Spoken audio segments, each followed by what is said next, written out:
हमारी खुदावन यीशु की अंजील मुक़द्दस लूका के मुताबिक उसका दूसरा बाब 41 से 51 आयत तक। और उसके वालिदैन हर साल ईद फसह पर यरूशलेम को जाया करते थे, और जब वो 12 वर्ष का हो गया तो वो ईद के दस्तूर के मुताबिक यरूशलेम को गए।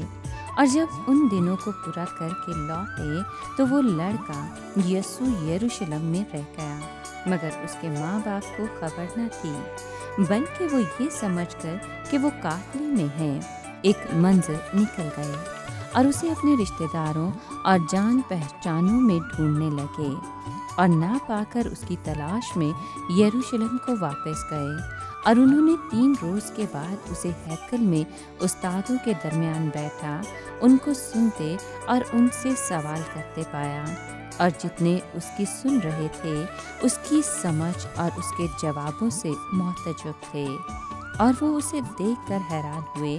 और उसकी माँ ने उससे कहा, बेटा, तूने हमसे ऐसा क्यों किया? देख, तेरा बाप और मैं कुड़ते हुए तुझे ढूंढते थे।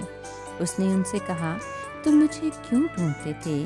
क्या तुम्हें ये ख्याल न था कि वो ज़रूर अपने बाप के घर में होगा? मगर जो बात उसने उनसे कही वो उसको न समझे। तब वो उनके साथ रवाना होकर नासरत में आया और उनके ताबे रहा, और उसकी माँ ने ये सब बातें अपने दिल में रखीं। पाक कलाम के पढ़े और सुने जाने पर खुदावंद की बरकत हो, खुदा का शुक्र हो। अजीज़ दोस्तों, पाक माँ कैथोलिक कलीसिया आज मुक़द्दसा माँ मरियम के पाक दिल की ईद मनाती है। मुक़द्दसा माँ मरियम कलमे की मुख्तार है। जी हाँ, इब्तिदा में कलमा था, और कलमा खुदा के साथ था, और कलमा खुदा था। मुक़द्दसा मरियम कलमे की मुख्तार है।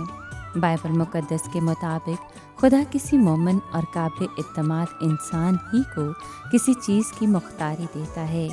पुराने अहदनामे में कलमा यानी खुदा के 10 अहकाम पत्थर की लोहों पर लिखे गए, और नए अहदनामे में मुक़द्दसा मरियम ने खुदा के कलमे को अपने दिल पर लिखा और उसे अपने बतन की रहल पर उतारा।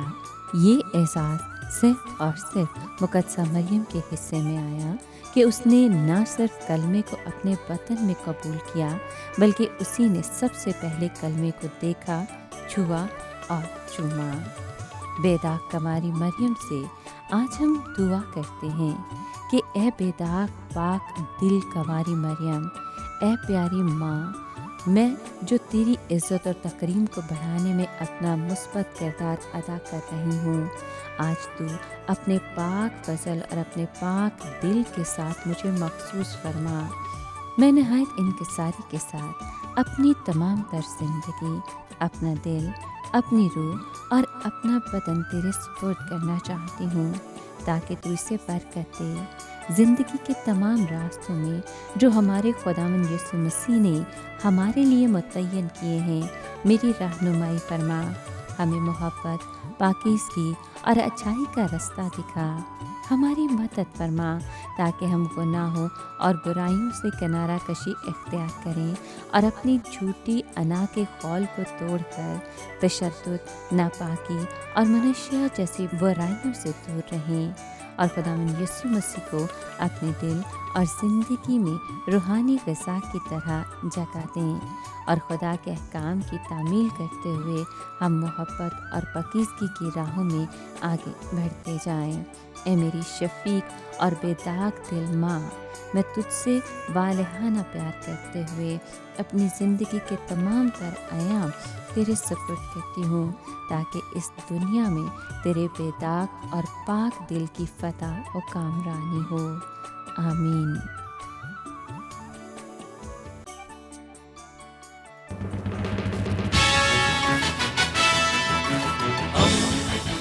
दोस्ती का पैगंबर, रेडियो वेरितास एशिया।